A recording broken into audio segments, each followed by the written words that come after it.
everyone, my name is Evie Lupine. Welcome back to my channel, and today I have another video for you all. Today we are going to be covering something that I haven't really seen talked about a lot elsewhere. And I know here in my channel I spend the majority of the time focused around issues relating to S-types, so submissives, bottoms, people generally on that side of the BDSM world. And today what I want to focus on is more of an issue for tops, doms, people who are generally considered the ones to be in control of situations in the kink community.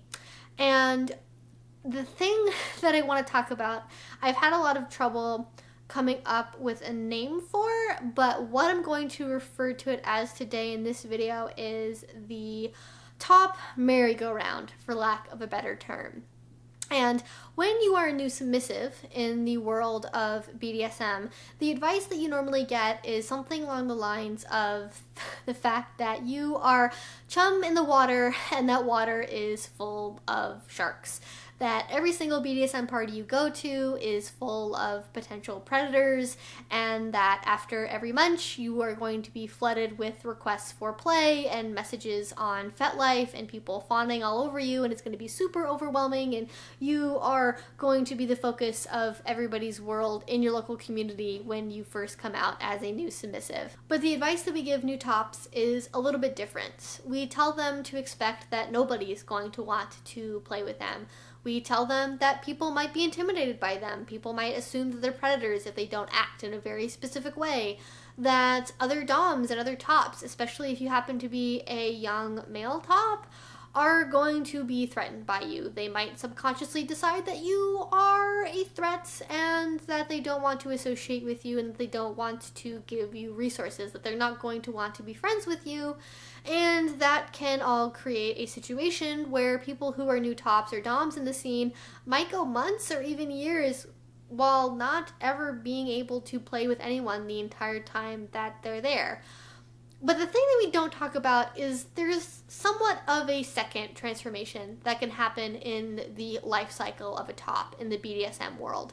Now, this doesn't happen for everybody. It definitely does not happen for everybody, particularly if you're somebody who is monogamous or if you don't really play in public that much. This might not apply to you.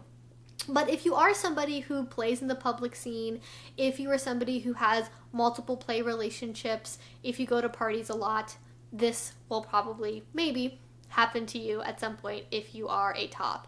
It's like this switch gets flipped and suddenly people are willing to play with you, and then you have skills and then people are impressed by those skills, and then suddenly you have people approaching you for play, and then you have photos that get really popular on FetLife, and it's like, wow, I went months, weeks, years without anybody wanting to even talk to me, and suddenly everybody wants to interact with me. Suddenly people are coming up to me and going, wow, your rope work is amazing, can you tie me up like that? Or you have people approach you directly after a scene and go, wow, those bruises look amazing, can you do that to me too?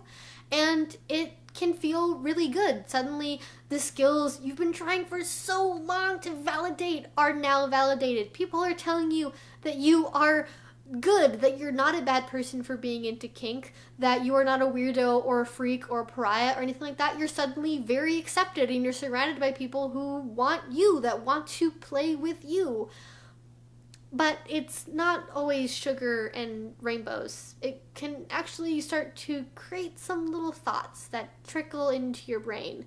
Because, hey, all of these people didn't care about you 6 months ago, and now here they are wanting to play with you. Now here they are begging you to give them bruises, begging you to tie them up in that very particular way that took you 3 months to learn how to do properly. It's like, do you actually want to play with me? Do you want my energy? Or are you just looking for someone to make you pretty?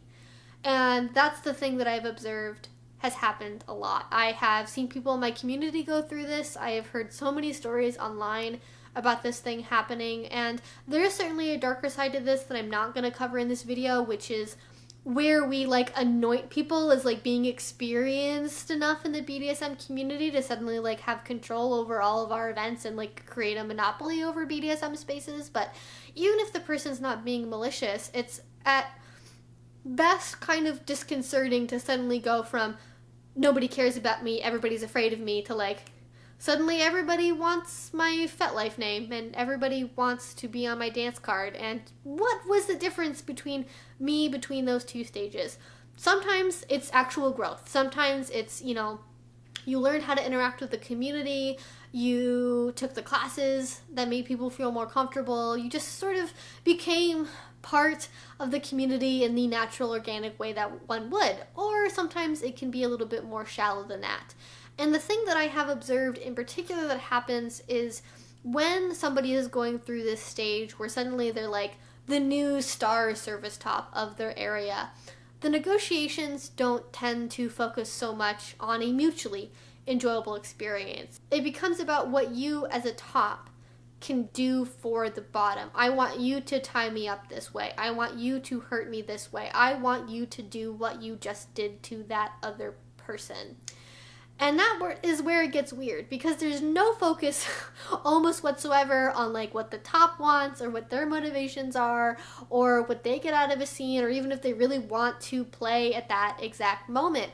And it can be very difficult to navigate, because if you did go through a really long dry spell where nobody wanted to play with you, are you suddenly going to start being like, oh no, I'm too good for people to want to play with me? There's almost this weird sort of scarcity mentality that can happen where if you're not saying yes, then people are suddenly going to go away. You're not going to have any more opportunities again, and it's going to be really painful, and you're not going to know how to deal with that.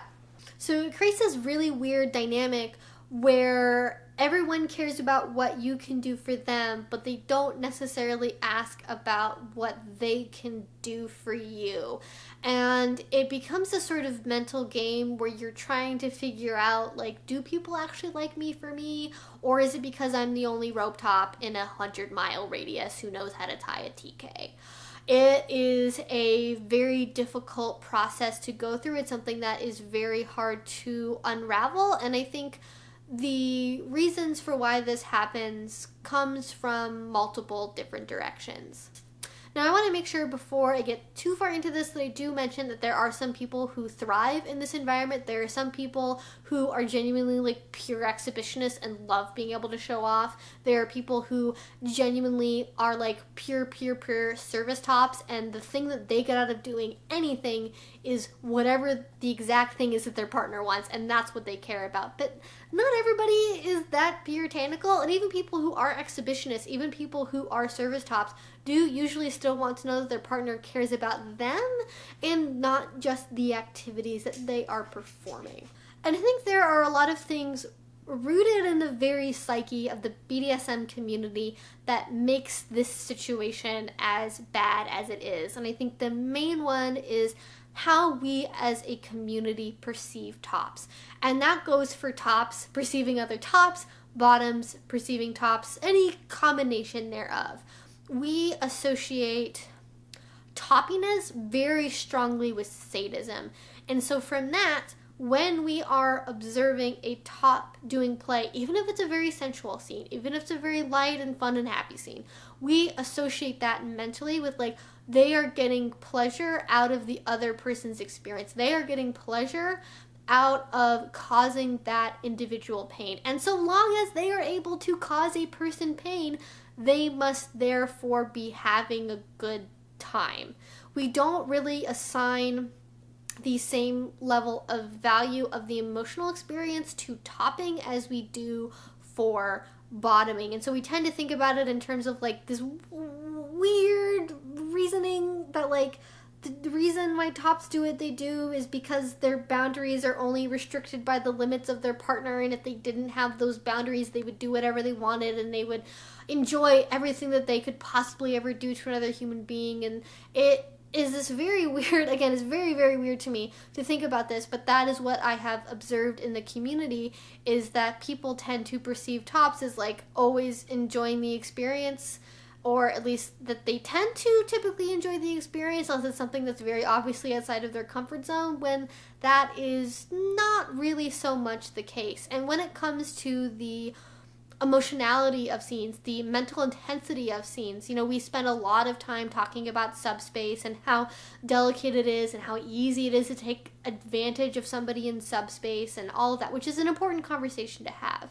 But we don't really talk about top space. We don't talk about the head space that tops go into. We don't talk about how intense that can be, how emotional that can be, how important it can be for a tops experience, all of that kind of thing. And then even without the top space, there's also just, again, the general emotional state of doing a scene with somebody. It's not just about like, I enjoy being able to hurt people and control their bodies, and as long as I get to do that in literally any form, I'm happy and I'm having a good time. Like, there can be a lot of emotionality that goes into being the top in a scene. You can be a top and want to be respected, cared for, loved as much as the bottom does. That emotional aspect, that connection, that intimacy can be just as important to a top as it can be for a bottom. And in fact, sometimes it's even more important. I know many people who are bottoms who are like, it doesn't matter who's hitting me, as long as I'm getting pain, I'm gonna be happy.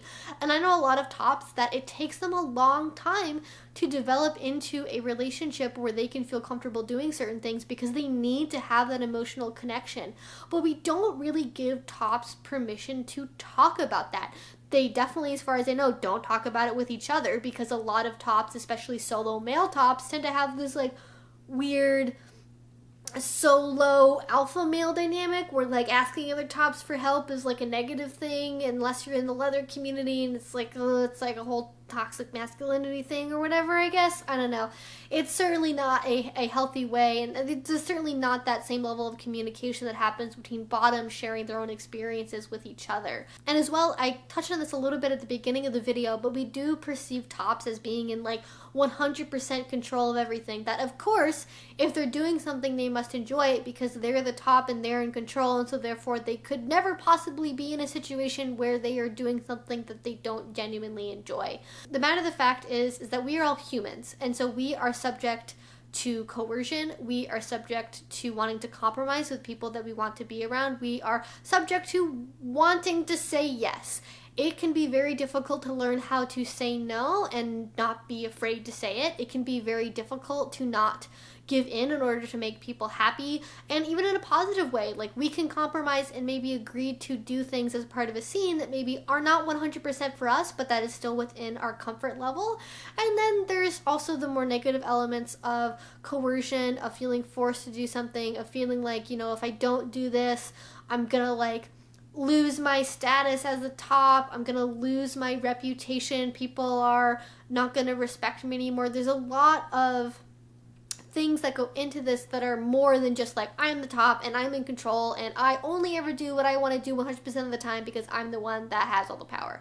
It is much more complicated than that, and the fact that we try to treat it as though that is reality is a disservice to how easy it is for social aspects of being a member of a community to impact how you go about conducting yourself. Now, at this point of the video, I really wish I could offer a solution to this issue. I wish I could just wave a magic wand and I could make it all better, and I could say, hey, let's treat tops like complex human beings and allow them to talk about their emotions. But we haven't quite made it there yet. And so I think the stage that we're at right now is the awareness stage. And that's what this video is for. It's not necessarily about offering like, and here's how we make the community way better 100% of the time sort of thing. It's about saying, hey, I haven't seen this really brought up before.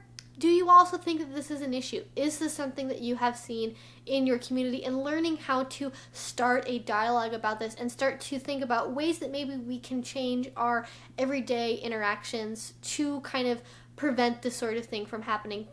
So tops can feel like they can say no to situations as much as bottoms can, to make it so tops don't go into situations where they do literally feel like a carnival ride. And so bottoms know that there are certain ways that they might interact that they don't realize are bad that may actually be contributing to a negative environment for a top that they do actually genuinely want to play with. And so on the bottom side of things, and I'm going to talk about that first because this is my perspective and experience, is I think the main thing that we can do is be proactive on asking our partners about what they want out of a scene. Like, it's really easy to just go, I want a flogging, I want bondage, give it to me now, please, yes, daddy. Like, it's so easy to fall into that pattern of just asking for what you want and hoping the other person will say yes, as opposed to including them in a conversation in order to create a mutually enjoyable experience. Because that's what this is really about. Kink is about having fun with other human beings, and the way that you make sure that everybody involved is having fun is if you ask the other person what is fun for them. So you can ask, like, hey, why are you interested in this type of play?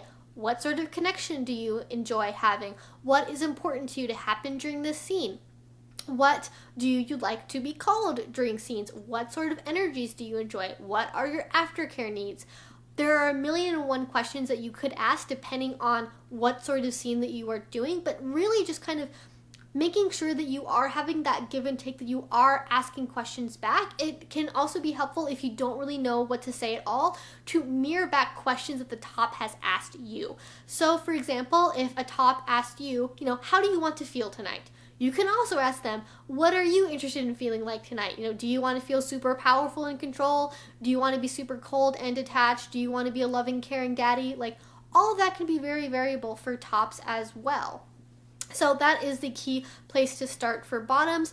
For tops, I would really encourage having more top-to-top conversations. Depending on where you live, there may be DS support groups. This is obviously more geared towards people involved in power exchange dynamics, but it's worth looking into regardless, because you can have conversations where D-types talk to other D-types about D-types experiences as much as S-types talk to each other as well. And it's about kind of breaking down that social pressure to behave in a certain way as a top.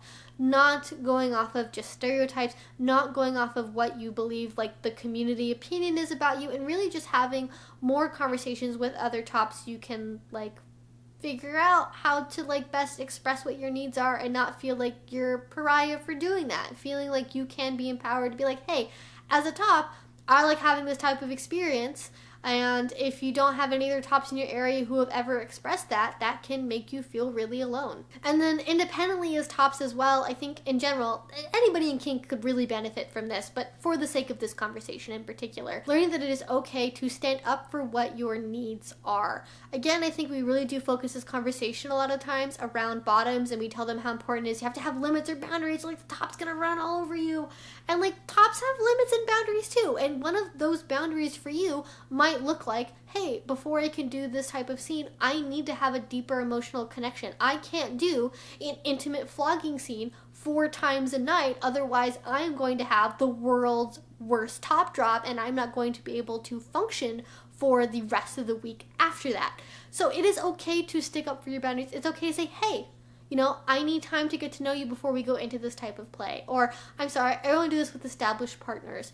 Or, I don't really think we have the right kind of energy for this. Or, I've already spent all of my energy tonight on this one other scene, but we can play again another time. Things that maybe leave the door open, maybe have room for further conversation and discussion, unless obviously you don't feel comfortable with that, in which case you can just say, no thanks, I don't feel like playing. Is also a valid answer. But if you do want to have a little bit more of a conversation with that, you can always, always, always stick up for yourself and say, hey, here's where my boundaries are at, and that's totally valid and something I would encourage anybody in the scene to do. And at the end of the day, I think we really do just need to practice the fact that in order to expect people to share things about them, we have to start from a place where we give them permission in a safe place to be able to do that. If, as a top, you are punished for sharing your feelings, if people are like, you're such a baby, or like people decide they don't want to play with you because you're like too emotional or whatever, like that's going to create an environment where tops feel like they can't talk about what their needs are. So let's not do that. Let's have more conversations. Let's give people opportunities to share those feelings and listen and respect it when those feelings are shared. That's so, so, so very important. And going even deeper into this subject, going beyond just merely the BDSM community, I think the deeper root of all of this is the way that many of us are socialized.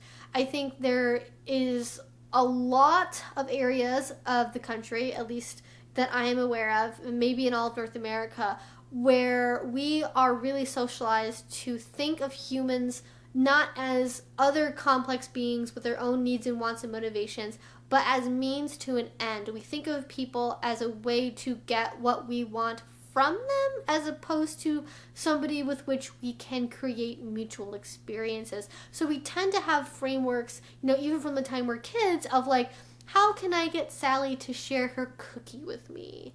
How can I get Steve to give me his favorite Pokemon? Like, we think of like these weird ways where we can make people do what we want for us that's like very selfish, but we're not really like trained out of that in adulthood, because selfishness to some degree is like normal in child development, but you have to like get past that eventually. Like, you have to realize that other human beings are like also their own full human beings, and we're not really taught how to bridge that gap necessarily. We still create situations where it's about what people can give us as opposed to what we can do for them or what we can do together. And I think until we solve that issue, which is certainly not something we can do overnight, these sorts of issues are going to pop up in various ways in our society. And to make this even more confusing, we also have to think about in the BDSM community that somebody giving can be somebody getting what they want. So to take that framework of like, how do I get Sally to give me her cookie? You can also think about this as like a service bottom who really, really wants to service bottom for somebody, being like, how can I get that top to let me clean his boots? Even if that top does not own boots, even if that top does not want their boots shined or needed or anything else, it becomes about how can I give this person what I want to give them, even if they don't necessarily want to receive that. So this is not something where like it's all just like pain bottoms that are doing this or anything like that. It goes for all sorts of different aspects within the community that can have a place that derives a lot from selfishness first and a place of mutual enjoyment second. So I guess basically what I want to say here is that bottoms, please remember that tops are also their full own complex human beings, and don't be afraid to ask questions to them about what they want from a scene. And tops, don't be afraid to stick up for yourself. I know it runs counter to a lot of conditioning to talk about what your own emotional needs are. It can run counter to a lot of your own personal ways that you see your topping to frankly express what you get out of a scene, but all of that is really important. And like I said, I don't believe that these are attitudes that can change overnight. These are very deeply rooted in a lot of cases to things that we are just taught from the time we are children, but we can make small improvements. We can become better over time, and the way that we do that now is by starting conversations. It's about making small modifications in our behavior to, again, stick up for ourselves, to ask questions, to genuinely see other people as other people, and to care about them as much as we hope they care about us. You don't have to settle into the role of being the local merry-go-round. If you do not want to play with every single bottom who approaches you, you don't have to. It doesn't make you less of a top, it doesn't mean that you're a fake, and it doesn't make you a bad person. And I hope with this video we can all understand that a little bit better. If you guys have any other comments or questions, anything you'd like to add to this conversation, I would love to hear your thoughts. You can leave that down in the comment section below. I'm so curious to see what you guys think about this. I'm a little bit worried that this video maybe doesn't make like 100% sense to like anybody else but me. But like I said, again, this is not like a solutions-based video. This is like a, hey, let's talk about an issue that I've seen, and like maybe in the future I can come up with like a more concrete way of explaining how we move past this. If you enjoyed this video, if you haven't already, please do subscribe. I make videos twice a week about all sorts of BDSM related subjects. We do toy reviews, we do interviews, we do one-on-one videos, we do kind of like big picture idea videos like this one. So it's a lot of fun, a lot of different things out there. And if you do really enjoy my work, if you want to support what I do, the best place you can do that is over on Patreon. Link to it will be down below. That is what makes this channel possible. That is what allows me to do what I do here. If I did not have Patreon, I would not be doing this. I would be off in vanilla world doing vanilla work, which I think would be an absolute shame because I think we have had so many great discussions on here. So let's go ahead and keep that going. If you haven't already checked that out, please do. Link to my Patreon will be down below. If you already support me on there, thank you so, so much. It means the absolute world to me. And until I see you guys next time, I hope you have a great rest of your day and a great rest of your week. Bye-bye.